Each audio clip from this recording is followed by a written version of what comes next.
All right. Here we are. Good morning, good afternoon, and good evening, everybody. Sorry for being a bit late. We've, as always, had technical difficulties. That's, the times. So before we introduce the panel, we just want to kind of make sure that you get to see what's in line next for today. Actually, Matteo is now fiddling with stuff, so you just see my face real big. I was trying to make the picture in the background show full Yes, screen, but there's no way. So I will quickly share maybe, Matteo, like a quick, because we have a few slides. So welcome back to Connect. This is day 2 of our lovely conference. As a reminder, you guys are awesome, and we have awesome stuff in wait for you.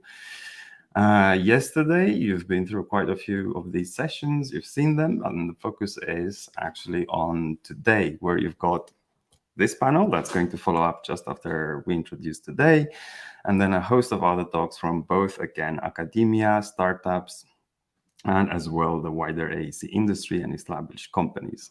So we hope you're going to stay tuned, though, as well for day 3, where you've got even more packed goodies that are all kind of ended up by a panel chaired by Violet Whitney from Columbia about the bleeding edge in AEC. And the last shout that we want to give before we dive into the panel is that we're actually going to try and have post-conference drinks in real life in London. These are the details on Thursday, 7 p.m. onwards. If you're brave, join us, wear a mask, get vaccinated before. The usual health and safety advice applies. So I think that's it. yeah, And we got now Steve George on yes, stage. yes, Matteo, are you doing it? Here we Hey. go. Hello, everybody. Meet the chair of the panel. He's actually not a piece of furniture. He's a live human being. Steve, he's joining us from Weaveworks. Steve is going to introduce himself like better later down the line. He's worked at Canonical, and he's got like maybe 25 years of experience working in open source, something like this. I hope that doesn't make you feel old, Steve. So cool. Next up, we have Mostafa, who is again kind of, thank you, Mostafa, for waking up at like 7 a.m. to join this call. Mostafa is the co-founder of Ladybug Tools and most recently the Pollination Cloud. And he's like one of the classic names in open source in AEC. I think possibly one of the most widest known projects there. Next up, we've got Dion, who's not sharing his video, but Dion is the kind of lead contributor or maintainer of BlenderBin, which is like 2 open source projects put together. Dion will talk about this better in a bit. And last but not least, we've got David, who's also tuning in from 7 a.m. from Canada. Hi, David. David is a product manager at Arup, and he's been spearheading kind of the efforts of Arup and like guiding the whole strategy around open source inside Arup. That's it from us. Now it's over to Steve to grill us. Brilliant. All right. Thanks, everybody. Okay, so our session today is going to be about how AEC can be more open to open source. And for those of you watching this, I hope you have plenty of questions to ask on this topic, because what will make this talk great and this session great is if you have questions that you would like answered. So please put your questions in the chat, and I will note them down and then ask all of the participants. Before we get started, I think we'll just ask each person to introduce themselves and tell us a little bit about their experiences in open source. So Mustafa, maybe we could start with you, please. Sure. Good morning, afternoon, evening, everyone. Good day, as they say, I think, in Australia. So yes, I'm Mustafa. I'm mostly known because of Ladybug Tools. I started Ladybug in 2013. I think I released it and have been involved as an open source project, and I think that's why I'm here. and have been involved with the development for the last now 8 years, if I can do the math right at 7 a.m. And it has been a great experience going from like a small side projects to try to make Ladybug tools as a commercial project itself, and then deciding leaving Ladybug tools as an open source project and start a new commercial product, which is Pollination, that we are developing. Brilliant. That's me. Thanks, Mustafa. David. Hi, everyone.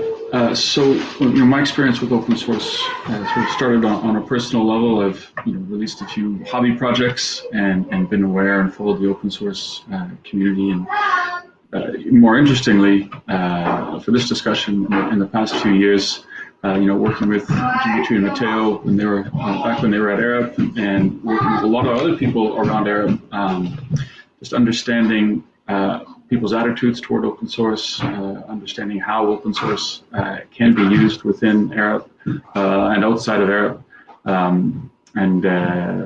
Yeah, I'm happy to share some of that experience today. Great, thank you. And Dion. Hey, and good day, because I'm the token Australian time zone here. So I've been involved with open source for maybe a good decade now in various projects, from KDE, Gentoo Linux, and of course Blender, and more recently a bit of FreeCAD, OpenStreetMaps, and more recently I've been involved a lot with building open source tools such as the BlenderBIM add-on and extending IFC OpenShell, which I guess is about bringing an open source toolkit for open data and OpenBIM. Cool, brilliant. Thank you. Oh, I think we just lost one person.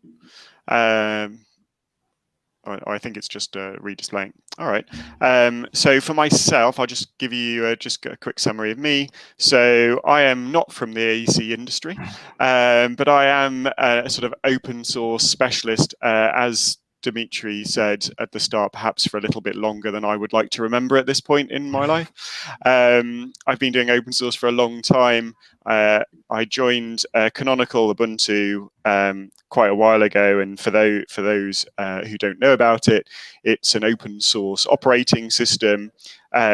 The most popular server operating system that is used in the cloud, so used by many different sorts of organizations, from startup developers through to scale-up teams, and then into finance services and so forth, and spent roughly 10 years working in that business, building it to about 800 people across 30 different territories and jurisdictions, and certainly one of the larger, at the end of a larger open source commercial business, should we say. And these days I'm at Weaveworks, which is a container operating system where I'm COO, responsible for the sales and commercial side of the business and product delivery and so forth. And we're about 100 people now across North America and Europe, focusing on containers and Kubernetes. And again, both an open source set of technologies and a commercial business. So I guess my area of speciality is how open source communities can interact to be commercial businesses, and building that aspect. And so as a non-specialist in the area, I thought we might start with the first question about what are the sort of biggest challenges that open source can help with in the AEC industry? So people on the panel, I'm really interested in kind of what you think is, areas where AEC and open source have really good overlap and might play. So I don't know if one of you wants to kick off there with some ideas. I can jump in. I said I thought I'd take a stab at thinking about this, not with open source just to the side, but what are the biggest challenges? Period. And I think the big things that we're seeing are urbanization, and that's obviously a trend that's been going for a long time. It means that our cities are becoming larger. We're having more large cities. More people are needing homes in areas where you can't just build. It's harder to build in a city because you have to interact with so many systems. And then part of that comes with that is reuse of existing buildings, right? A lot of our tools are built for build something new. Anyone who's done an existing building in Revit knows that modeling the existing and getting it right, and updating it with new information coming in, it can be really tough. And then another couple of things are decarbonization. So the push to net zero is a big challenge, and then of course natural disasters, and whether natural disasters are rising or we're just building cities in dangerous places, because places that are easy to build tend to be places that flood, tend to be places where just again, I guess it's related to urbanization as well. So I think these are big challenges facing the industry, and of course it's not obvious how open source is directly going to help that. But when I look at open source, I see that there's a change. Open source has the opportunity to connect the people delivering the built environment and the people delivering the tools, and to bring them onto one team, basically, and to integrate integrate that whole end-to-end process. And I think that's really important when we're dealing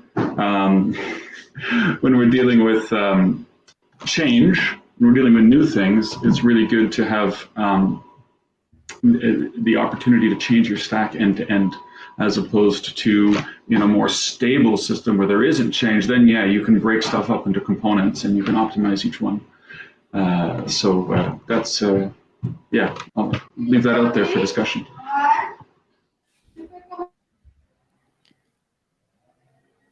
Mustafa, Sure. comments on that, or on other areas that you see as being applicable?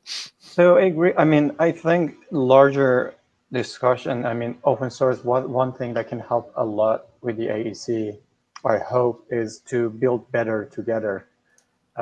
This has been a challenge of companies doing, their own thing and never getting to full potential of what the tool can be. And we had people making that comment several times yesterday during the presentations that, there are similar stuff people are developing, everyone they're developing their own thing. And I think open source is a great opportunity for bringing all the talents together in one place and try to do it better together. Break the silos. Mm. So you're both sort of picking at a theme there of sort of agile and fast-moving teams, and really being able to collaborate in a single space. And then, Yes. Yeah. Dion, things that you see as being, from your experiences, things that you think the AEC industry is facing and where open source can play? Yeah, I think I might echo what Mustafa and David's saying, that it's mostly a collaboration issue. The built environment is getting increasingly complex, and our systems that we're designing are getting increasingly more and more complex. There's so many subdisciplines and fields that no one person has all the answers, and you can't think you have all the answers. And it's not necessarily, and you mentioned something just now which kind of struck. You said about the speed of working together. I'd like to add that it's not necessarily just about the speed, because I don't think the world needs more buildings faster. Well, I mean, from one perspective it might, sure, population's growing, but I guess what I'm trying to say here is that we need to build better buildings. And so it's not just about kind of generating buildings, it's about with cool tech, it's about getting the right information to the right people so that they can make well-informed cross-disciplinary decisions, because one person definitely doesn't have all the answers. So it's not about a tool thing, it's more the culture of open source, because open source has that culture. They like more eyeballs and perspectives, whereas I think silo really well describes the current state that we're all in. And that's not a technical issue, that's a cultural issue that open source can feed into. Yeah, we definitely agree with that, which is kind of why with Speckle, that's kind of our biggest push, is to try and a bit change the cultural approaches that pervade AEC. We've often found actually, and then maybe, Mostafa and Dion and David can confirm or infirm, and then Steve, what's your experience here would be really helpful to know, is like that actually actual open source development tends to be a bit lonely sometimes, at least in AEC, right? So I'm not talking necessarily about community, I'm talking more about the development community that would grow around. So I don't know, Mostafa has I think quite a few stories to tell here. I mean, I don't take that as like an AEC industry only. Like, I was reading the book, I think called Working in Public by Nadia Iqbal, about like open source project, and she talks about 4 different type of open source project, and God help me, I remember this. So, but one of them is a stadium, which I think means a lot of users, in the project, and a couple of people doing the work. And she argues actually the idea of like federation, which is what Linux development looks like, is a one-off, or like there are not that many open source projects like that, which is what people imagine when they talk open source project. And most of the projects that we have these days are actually stadiums. There are like a handful number of people doing all the development, and they're like a huge, amount of people who are using it. Most of them even don't know they're using these tools, right? So I don't see that necessarily as a pattern in the AEC. It's just like how open source projects tend to be, and I think she makes a very good analysis of like why we end up here. Yeah, I have no issues with that. I think personally. I mean, I think in the wider open source community, I think that, I completely would echo what Mustafa is saying, that that's not specific to or it doesn't feel specific to AEC. We've had all sorts of different project types. I think one of the things to understand for teams and communities is why they're doing open source. One of the things that people really sort of relayed there was that there are different forms of even the word open source. Like when we're talking, what we were talking about here was really sort of cultural collaboration, ways of working, cross-organization or even inter-organization ways of collaborating. And in a way, open source is an output of that. But it is, and when we talk about the open source community, we talk about certain expectations. But to be honest, that's something that is also enabled by a whole set of things around internet and collaborations and way society is. So I think on the specifics of development teams, I think it's really common to see this situation where you have as the project becomes more popular and more widely used, you get this kind of curve where there'll be a relatively, tight group of developers, and then a sort of shell of, I'll say, contributors, because as you get to more users, you need more work on bugs, more work on documentation, more work on community collaboration. Then you get these kind of attached users, I'll call them, which is sort of the advocates. And then you often have a set of users that are using your open source project who have no clue that they're using it whatsoever. For them, it's a tool, right? It's one tool that they use throughout their day. And when we talk about an open source community, I think this is one of the things that can be open to difficulty when we're talking across each other, because we have different meanings of what we want at that point in time. For me, as a person building a commercial community or a commercial company, I want many users of my open source project. That's probably the most important thing I think about. Maybe as a developer, as someone like Dion, he might care about many contributors to his open source project, meaning developers or bug contributors or so forth. So it's a really interesting area in open source that we can mean quite a few different things by. You wouldn't think it with just one term. It should be so much easier. True. I know, Dion, do you care about users? Do you care about developers and contributors? What's your sort of focus when you're thinking about open source teams and how you work and interact with the community? Personally, I've always prioritized the needs of users and other contributors over my own. And I think that's how most open source guys work.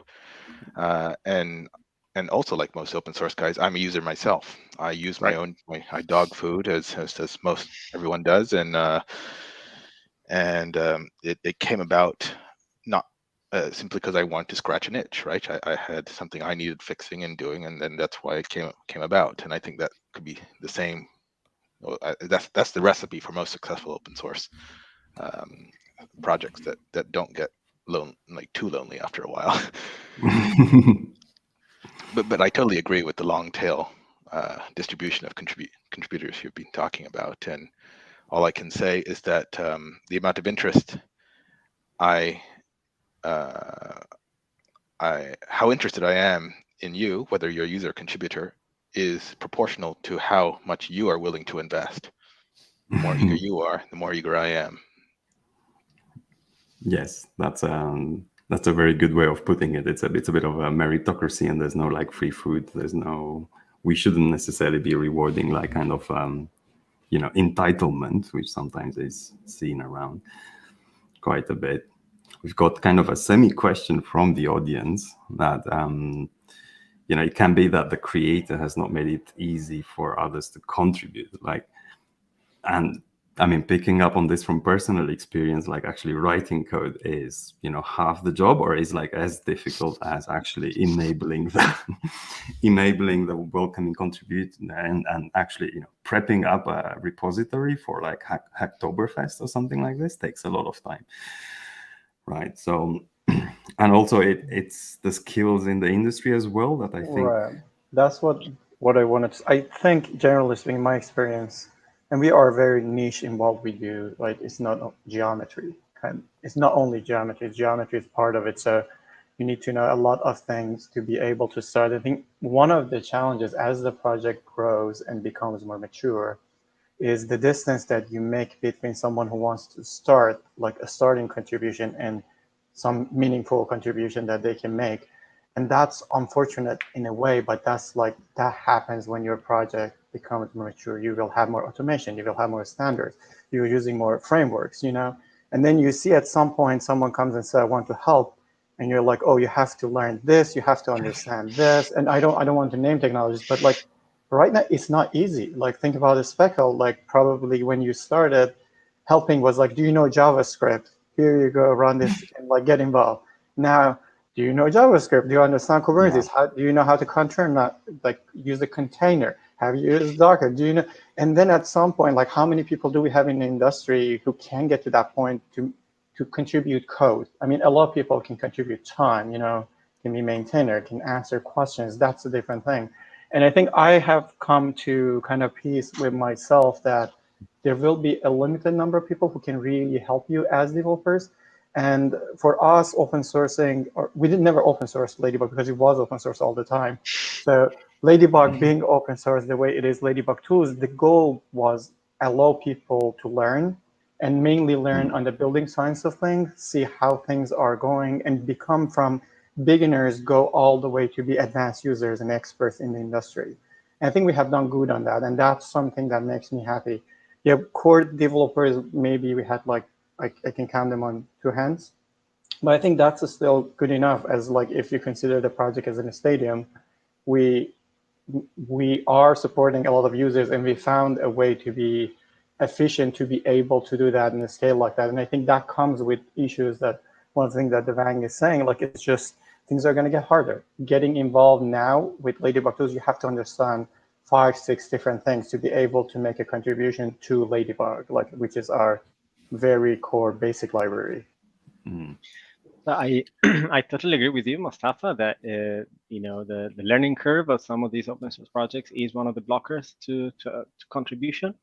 But I do think that maybe an even bigger blocker is the fact that there's a lack of culture in our industry about open source in general. And as we mentioned yesterday during the conference launch, we think that companies in AC see contributing to open source as a competitive advantage, so giving away IP.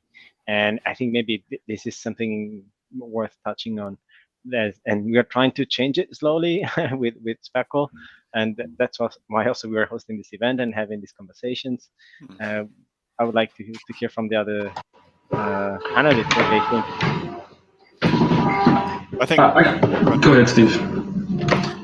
I was just going to give an example outside AEC, because I'll say that outside AEC, what we've tended to see over the last 20 years is that you do get this initial response within an industry that open source is anti-competitive and it puts at risk, business advantage and differentiation that teams have. But I think one of the things there is to really, and Mustafa mentioned, there's a real host of really strong material out there now that explains why this is not the case. And what it really comes down to is understanding where your differentiation is, or where your core business advantage lies. And then there's a bunch of operations that you're doing where you aren't getting a real business advantage, and in fact you're getting carry cost.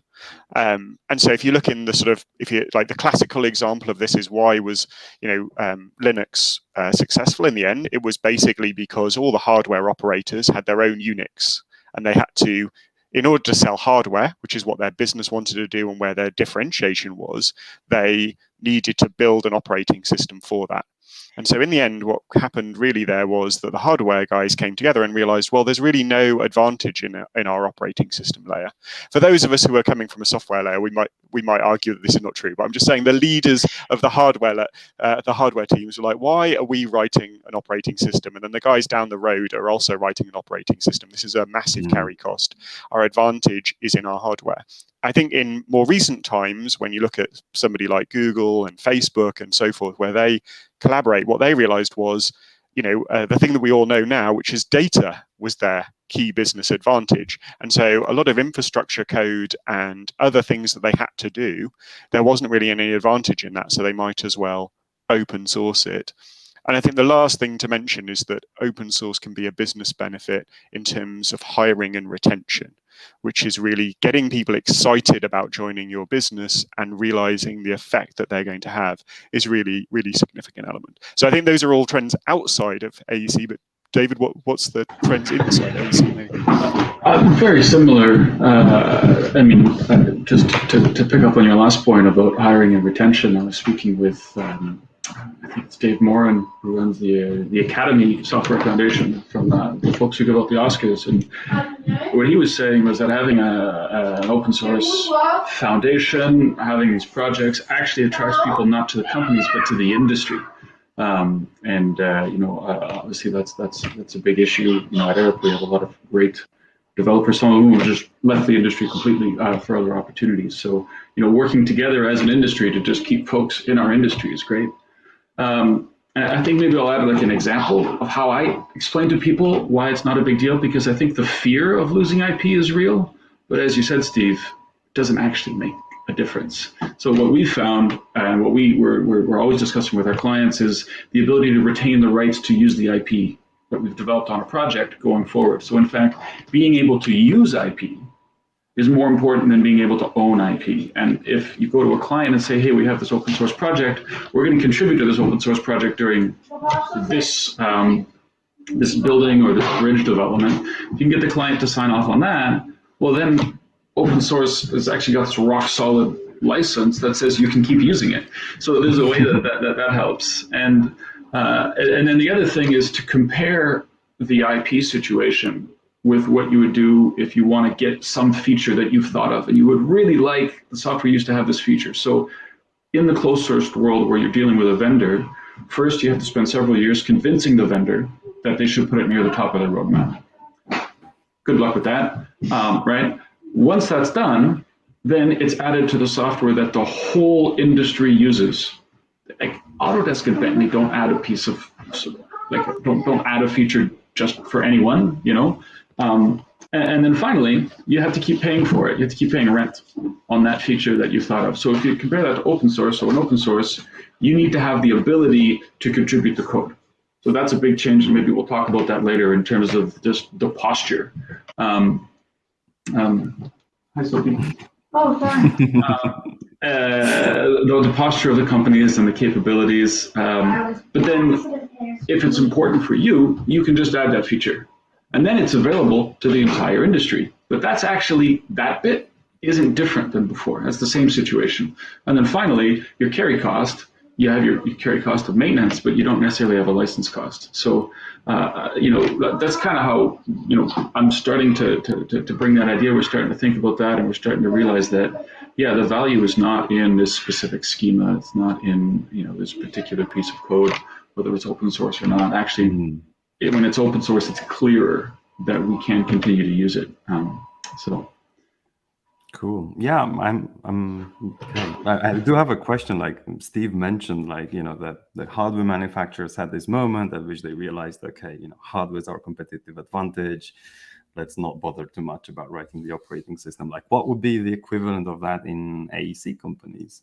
I'll just toss out something secondhand that I was listening to a podcast, and they said, listen, your competitive advantage is not the schema of your RFI. It's getting the right information in front of the right person at the right time so they can make the right decision.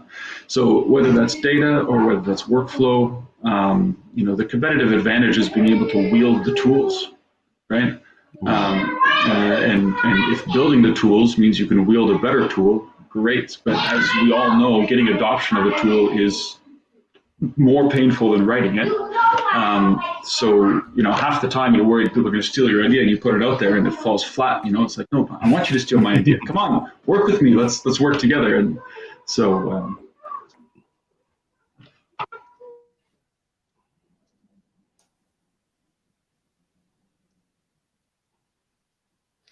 Dion, things that you think help on that front, experiences you've had there?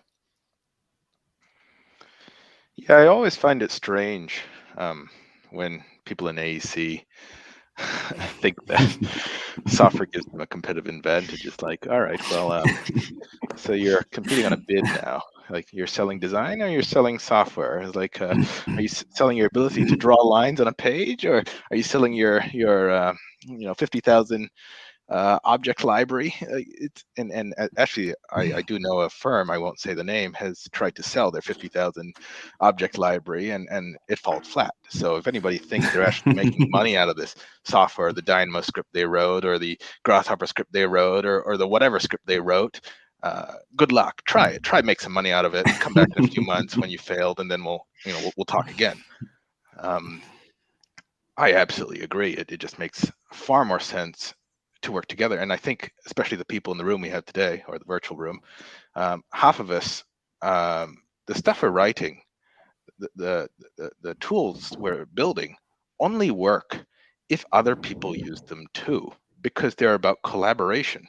And you can't collaborate if only one side is speaking the digital tool or protocol or whatever. You have to get other people playing the same game or speaking the same language. And then in the case of Mustafa, it's not about maybe I'm putting words in his mouth here, so jump in and tell me to be quiet, Mustafa, if I get this wrong. But I think the incentive there is that users really know how the guts under the hood and are informed about how sustainability really works. That's the crux of open source in sustainability. That's the value add right there. It's the understanding, that deep understanding. The tool is just a tool. All the engines are free anyway, and it has to be because it's academic.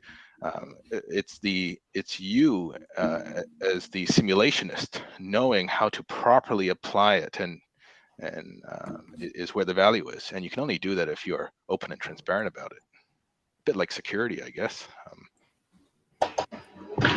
That's a really interesting point. And Steve, I'm sorry, I'm jumping ahead to one of your other questions. You had asked us to think about what are some trends in AEC, and one of the ones is deprofessionalization. Right? I was introduced to this term through the really fantastic book that I highly recommend called "The Future of the Professions," and open source is antithetical to the idea of a profession, of doctors, lawyers, engineers, architects, et cetera, because these have been set up over however many hundreds of years to be these closed communities to develop and maintain knowledge. And so open source is a completely new way to introduce people. Like, if you want to learn structural engineering, there are some open source finite element packages, right? One of whom I wrote, years ago, and you can go through and you can kind of understand it. And I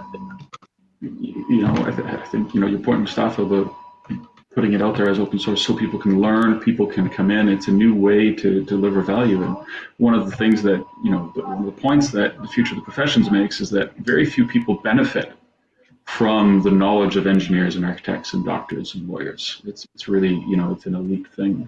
And so, and maybe this is a counterbalance to your point, Dion, about, are you really selling the software? Well, actually, a lot of the value is in the software. The knowledge becomes part of the software.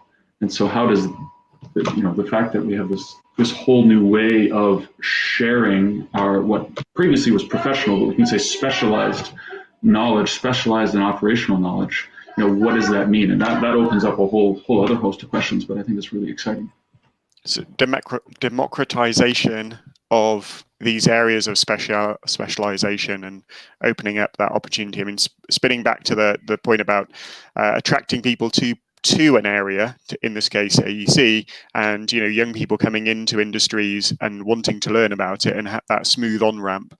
Open source, I think, is incredibly helpful there, because people can start off, learn about some resources, learn about some capabilities, be excited about something, and then come into the industry in that way. And you see that with lots of the peak of most open source contribution to projects is mostly people who are students or have that time and that interest and that ability to get involved. I think that's been, we've built fantastic pieces of software and fantastic pieces of innovation from people who've been excited, but there hasn't been a professional wall around that. They've been able to ease their way in and contribute in an exciting way. And I should clarify, because I work for an engineering company, that I don't think the professions are going away tomorrow. I think that this is a long-term trend that's been going on for a long time and will go on, and it's just a step-by-step adjustment. And yeah. Just as a remark on this topic, something I noticed recently that is fascinating, and I've heard of it before, but I've seen it with my eyes yesterday when some of the speakers presented themselves as Speckle project managers or Speckle implementers. Their companies, and what is fascinating is that open source is also creating new job opportunities, new roles that didn't exist before, in a way that you couldn't get it with traditional closed proprietary software projects. So shall we tackle the license question? There can be no panel about open source that does not discuss licensing. Yes. I think we will try and limit it to, say, 6 minutes or something. Otherwise, we'll be here all day. What was the specific question? We've just popped it on screen. Got it. So, yeah, GPL versus MIT. And I think, okay, there's been religious words here. Like Mustafa, I think you can start. We have, most of our libraries are GPL and not AGPL, and we have MIT for like the whole schema. We're using MIT and Apache, like more open. In my experience, and this is very limited to our community, people, when they start contributing, they don't even know what this license means. So it doesn't have any effect on contributors to participate when they start. Does it have effect on like larger offices to get involved? I don't know. Like the ones we talk to, no one really talks about it, because again, they say ignorance is bliss. I think like that's the thing. Like people don't know to be concerned about it and make decisions based on it. But I believe like the more permissive your license is, the more chances you have that people adopt it. But I don't know, like for us, it hasn't been a problem. I mean, I'll say in general, it's related when people get into big conversations about licenses, but what they're trying to talk about is the model of contribution that the open source project or community wants. And so, coming in my situation, coming where I'm building commercial businesses, in many cases I'm dealing with very, very large organizations which have certain risk criteria around engaging. And essentially, as a commercial open source business, I act as a repository for handling that risk. I'm essentially a middleman between open source and the end user and the end user's business, and acting as a way that guarantees to them that they will not take on board any risks that they would be uncomfortable with. And that's going to mean that certain licenses there are appropriate or not appropriate because they have certain effects, right? And so that's, to be honest, for us, that's probably the most important thing we think about. Like, are we trying to encourage maximum amount of contribution, which I think is really important for base layers, or what David was talking about in terms of wanting people to collaborate as widely as possible, and you have no commercialization around that. You in fact, you explicitly don't want that. Licenses like MIT are often popular in that area. Maybe you're working on a layer where you want people, where your view is that you don't want people to free ride, and that where you have given some efforts, you want other people to contribute their efforts as well. There's no free lunch in that. And so that gets you more towards the GPL level. And then there's all these other permutations. But I often feel in this conversation that, to be honest, we talk about licensing. It's a sort of lot of software people who are not lawyers talking about licenses, which they don't particularly understand very well. But really what they're trying to talk about is what is the model of collaboration that we want. But it's just the way, because there's so many different license options, and that's become the sort of the mode of the conversation. So that's always been my view, that mostly when I'm listening to people talk about this, they're trying to ask me about the model for their community and interaction rather than the license specifically. David, Dion, other views? I'm just watching Mustafa put up this is a book good there. book if you want to understand the licenses.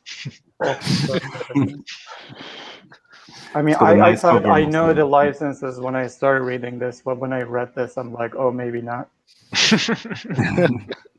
Maybe we'll paste the link for the audience as well. Like, if you will Google it. Dion, you were saying something. Yeah, so I guess when it comes to the way we've applied licenses, or how licenses were applied on the IFC OpenShell project and Blender BIM, again, it's followed exactly what Steve has talked about. Things which are more library, lower level type stuff are under LGPL, and stuff which are kind of full-blown graphical applications and user-facing type stuff are GPL. And that's just the way it is. But then again, I do want to stress what Mustafa was saying just now, is that users don't know and they do not care. But because of the first point, because they don't know. And just stress that our AEC industry is so far behind compared to the software industry when it comes to software literacy, as in open source software literacy. They don't know it's a thing. They don't know it's called open source. They don't know that there's this thing called free software, or what the difference is. They don't know that their licenses, half of them are still on are still doing 2D stuff. Just kind of using the computer as a proxy for a pen and paper, instead of data and this kind of rich technology that I'm sure this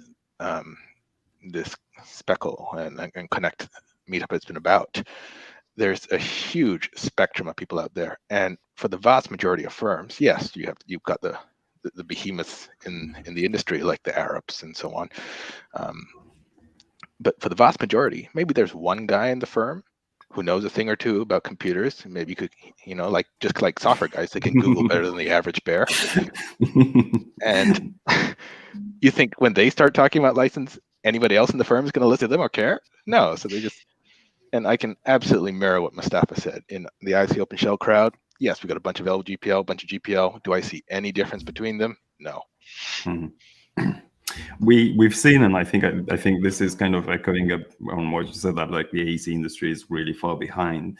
We've seen a lot of kind of fear mongering, and there's a lot of oh, what does open source means? Is it open? So first of all, level 1 confusion: open versus open source, completely different things. Second level confusion: oh, if I use open source software, and I have to make everything else open source that I use inside my company. And I'm like, no, we're just Apache now. It's okay. You don't need to do that. But there is definitely a perception problem. I think David might have had to fight through Arup a bit sometimes. There's a few people. It's honestly the people who push back the most are like some director that I hear about, and I don't actually speak to them directly. I have a conversation with someone, and then I find out a month later, oh yeah, they're cool now. So that hasn't been a big issue. So I mean, I was going to share an anecdote, and it touches on what Devang has mentioned in the chat about how do you deal with some code base being stolen. And so for code that we're going to open source, GPL is very popular. Speaking to someone who we're having a discussion this week about open sourcing some things, and it was like, no, we should make it GPL because, and to Steve's point, why should we do GPL? Because it'll force people to contribute back. And so, I don't think that's how you build a community, right? It's not by forcing people. I think you pick the license to set the mode, but then you still have to build the community around it. So, and I think that the question of license, for us at Arup, we have a commercial software house, a small team that sells software.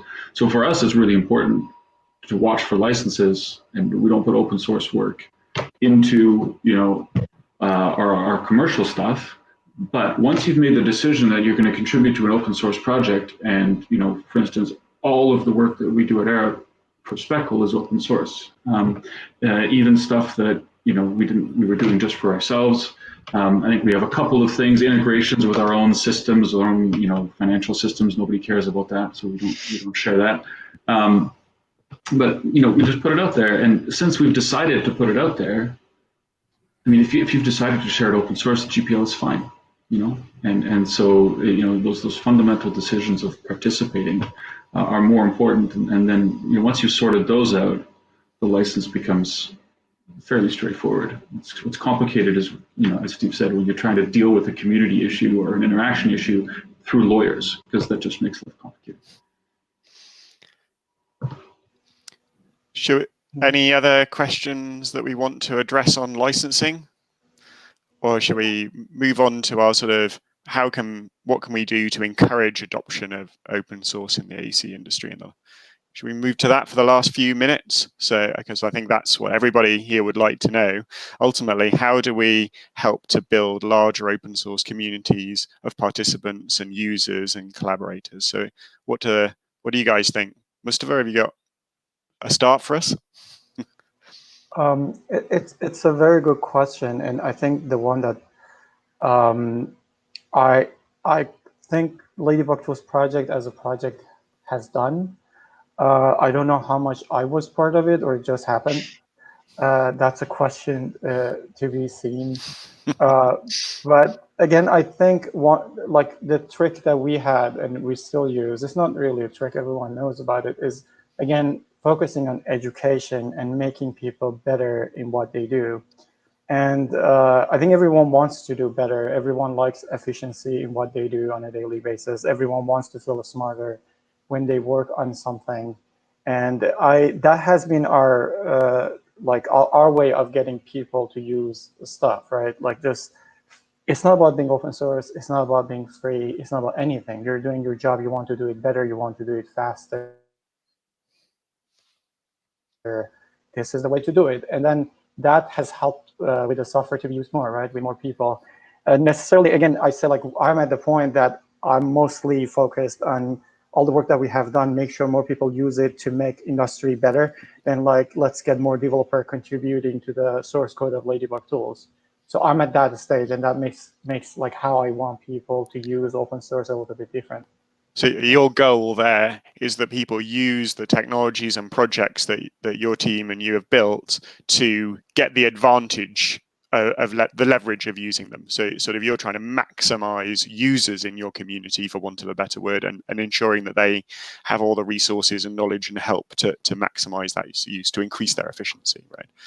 Correct, because at the end of the day, we want better buildings, right? That's the whole reason of the project. And better buildings, you need better educated individuals in the system who can use it right. And as part of that comes adoption to open source without them knowing they're really adopting open source. I also have found focusing on open source for going through and asking people to use it can be confusing, can be misleading, because your value proposition, I think, shouldn't be open source, being open source. Right. Like, it's an implementation detail to the user Right. benefit. Right. Dion, thoughts on how we can encourage people to use open source in the AEC industry? What do you see? Yeah, I think I see very similarly to Mustafa. It's like open source is not the value proposition here. I can speak a little bit more specifically about the tools that I'm building, which is about open data standards and interoperability. The fundamental problem here is that we have existing extremely poor tools, and none of us understand our data, and all our data is extremely unstructured. We're not producing data, all right? The industry, full stop, is not producing digital data. They think they are, but if you actually drill down to it, it's a muck, it's a mess. It's completely bespoke. It's The digital twin. yeah, it's half of it's buzzwords and smoke and mirrors, and when you actually look at it, it's like, okay, we're not actually doing anything here. So the way that I would encourage adoption is actually say, all right, guys, if you want to work together more, let's start speaking the same digital language. Let's focus on understanding, okay, you want to do BIM, fine. How do you structure your data? How do you standardize it? How do you interoperate, how do you interoperate with international standards? That's what you should focus on. Then once you're all speaking the same language, so it's the value proposition for me is not open source, it's open data. Once you're following the open data specification, then choose whatever tool happens to best float your boat, whatever tool is the best tool for the job, because right now we are not using necessarily the best tool for the job because of the first problem. It's a bit different, of course, for other people here speaking. But certainly in the little field that I'm dealing with, that's the big deal for me. So yeah, the value proposition, not open source, it's open data. Open generally is taking open to the next level. So open source code, but open data and open interoperability. It sounds like. I like to call it an open ecosystem. I think that's what adds value. If you're part of an open ecosystem, open network, that's very valuable, and open source is good at doing that. And David.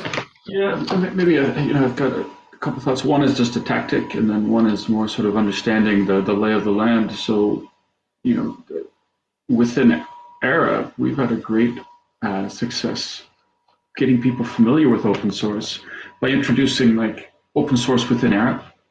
Some people, you need to convince them to share your code with your colleagues. And even at Arup, where our entire culture, our entire financial model is built on sharing knowledge, there's still, you guys have seen the technology adoption curve, and every idea, every new thing, there are laggards.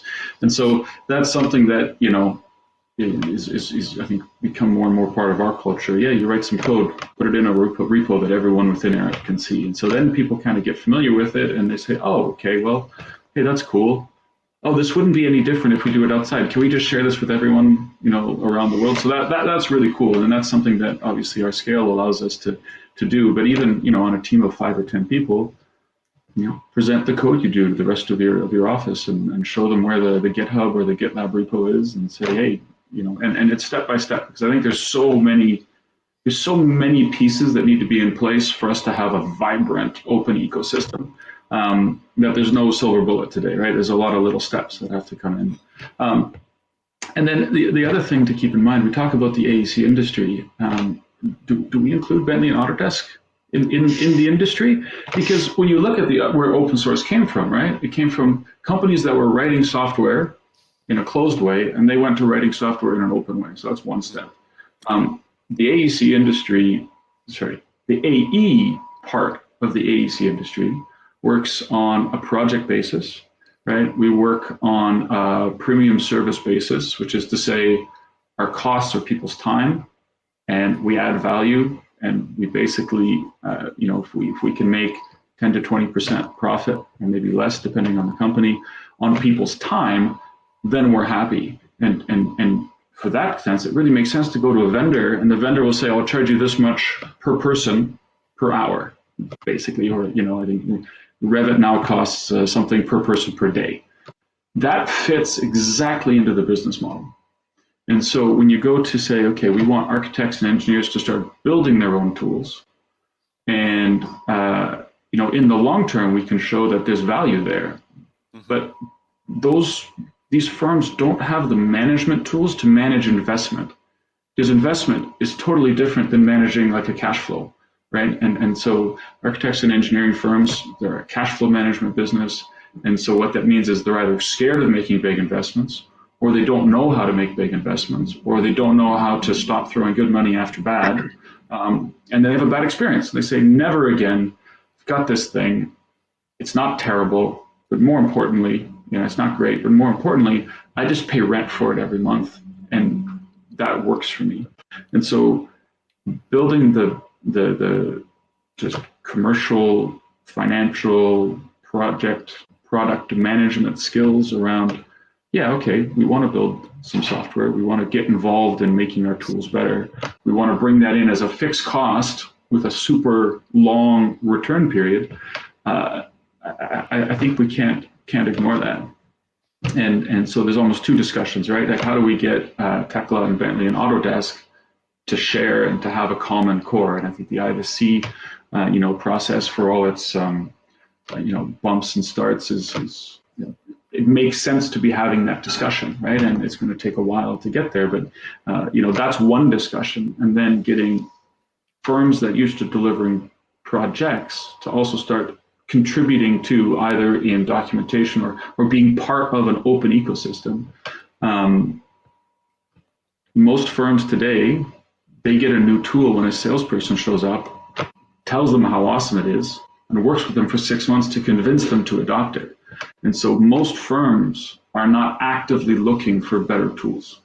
They're letting them come to them. And I think when you go to open source, at the moment, unless there's an ecosystem of services and support around that open source core, you've got to be a firm that's looking for a better tool. And I think that's a fundamental, it's just a fundamental piece of the geography of open source in AC.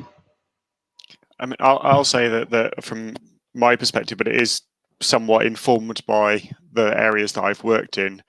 I don't actually believe that all industries should necessarily consume software from GitHub, direct from GitHub. Let me put it that way.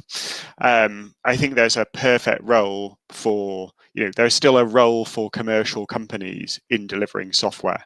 And open source is one of the big changes we've seen, and SaaS is the other one that has been affecting the software industry over the last 10 years. But I think sometimes we equate open source meaning, right, from now on the users will go to GitHub directly and start compiling things, and that is just not that's not a realistic goal or a realistic desire for those end users. But there is lots of benefit to increased openness. There's there was a comment a few years ago from Red Hat which said something along the lines of for every billion that Red Hat makes, we've saved our customers 5 billion. If you could take an industry like AEC and save 1/3 of their fixed project costs, that would make a massive, in a cash-driven business area, that would make a massive difference to the profitability for those companies and for all of the people involved in them. And so managed open source, in the sense that you still have open community and open elements, and you're not locked in by one or two large vendors who have got you by the unmentionables, I think is still a very important step for many industry segments.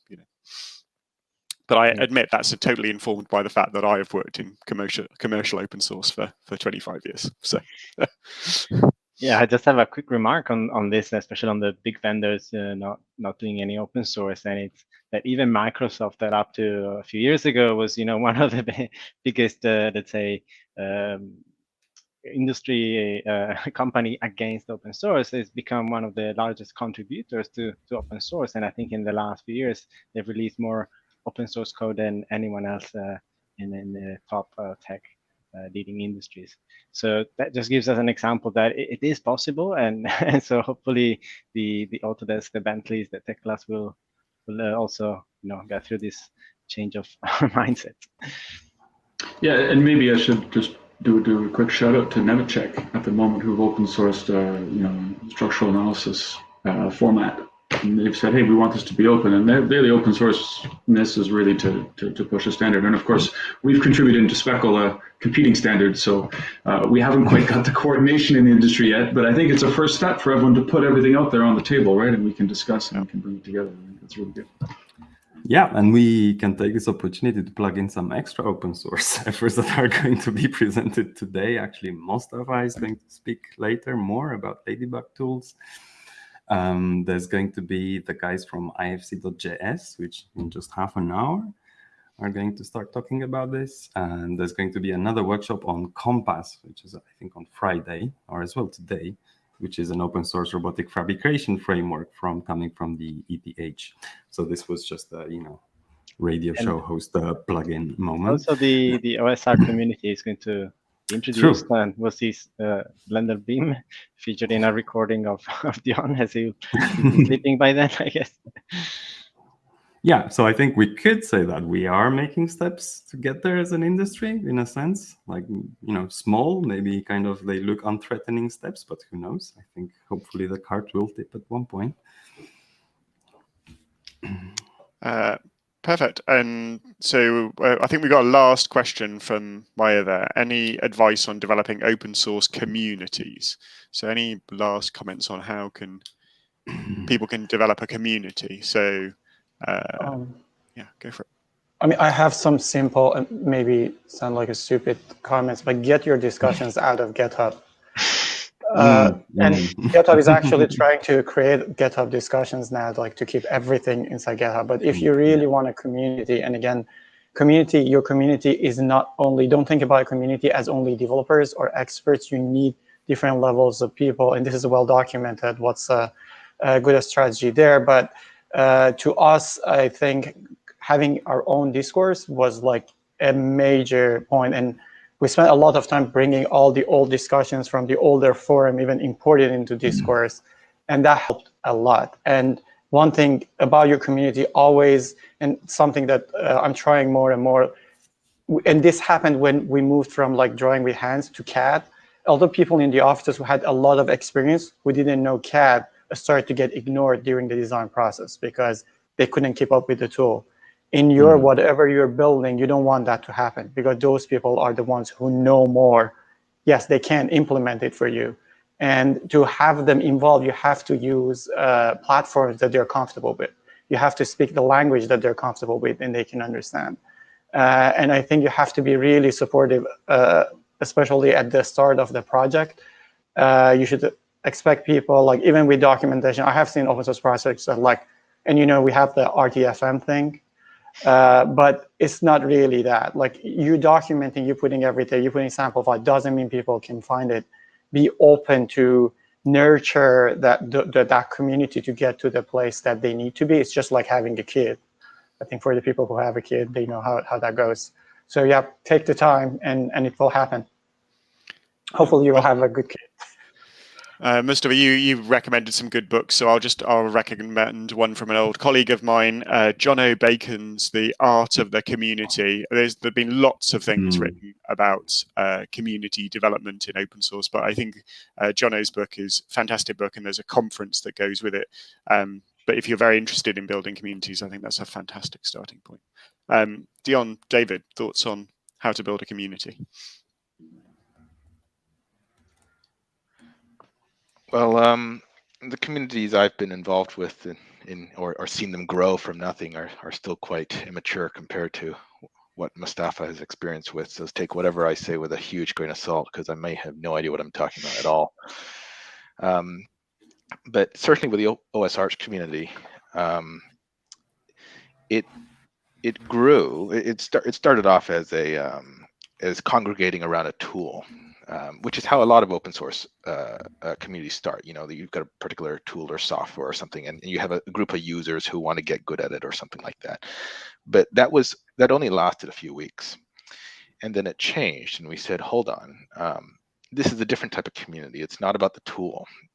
The OS Arch community is across tools. It's across disciplines. It's across, you know, all the varied disciplines in AEC, and that's what makes our industry so special, I believe. I mean, let's say, for example, you're building containerization tools. Okay, you're dealing with, you know, sysadmins, DevOps guys. You have your niche. That's who you're dealing with. However, AEC is a different beast, and so I think an open source community in AEC, yeah, you'll get the tool communities like a Ladybug Tools. You know, that they're all sustainability guys, but AEC as a whole, an open source community, is a different thing, and I don't know quite how to describe it. And it emerged by itself almost. They said, oh, it was a group of people. It's about half of them from the Blender community, but now it's from FreeCAD. It's from you'll see some other people in the Speckle conference who come from all sorts of different disciplines, structural, MEP. I don't know how to describe it, but it's a bit like when you're doing a startup. If you guys have done startups and failed, but for the one startup which doesn't fail, things just work out. They emerge of their own accord. It was kind of like that. So, do I have any advice? No. But if it seems to just have a, like when you're dating, like if there's a spark, like it just works, that continues to work, then I guess keep on engaging with it. We'll quickly do an outro for Mostafa, who I think he might want to get his kid to school. So thank you, Mostafa, for joining. Yep. Thank you. And sorry about that. No worries. Thank you for waking up at 7 a.m. We'll see you later. See you soon. Yes. Right. Bye. David, your thoughts on building? I was gonna make the very insightful comment that you know, the communities that we're working to build are even more nascent than Dion's, so I don't have any experience to add. Only that you know, community is about people, right? So kindness and outreach is really, you know, potentially more important than coding standards, or rather coming from that technical side. Then those are the things that need to be added. Yeah, and patience, I would add, because you can't really do an exponential growth of a community overnight like some VCs might want you to. So yeah. Cool. I think that's, any last thoughts, anything that we haven't dealt with, Dimitri, Matteo, that you thought we would, that anything? I think there's plenty of extra questions that would make for a very good conversation. But we're a bit out of time. We're over time, and I wouldn't want to cannibalize too much from the other sessions. So well, that can be for next year's. We can have this session again next year, right? So, totally. Oh, Steve, if you're going to join us for the In Real Life beers in London, you know, can continue the conversation there. And David will also, hopefully, at one point, get everybody in the same place. And absolutely. As well. It would be brilliant to actually get to see each other in real life. This is the moment where you guys have to imagine the audience waving us off nicely. This is yes. So I hope you all enjoyed the conversation, and feel free now to join the other sessions if you haven't done so already. I apologize for being slightly overrunning. That's it from us, and thank you all for joining. Thank you very much. Thanks, everyone. Bye-bye. Bye. Bye-bye.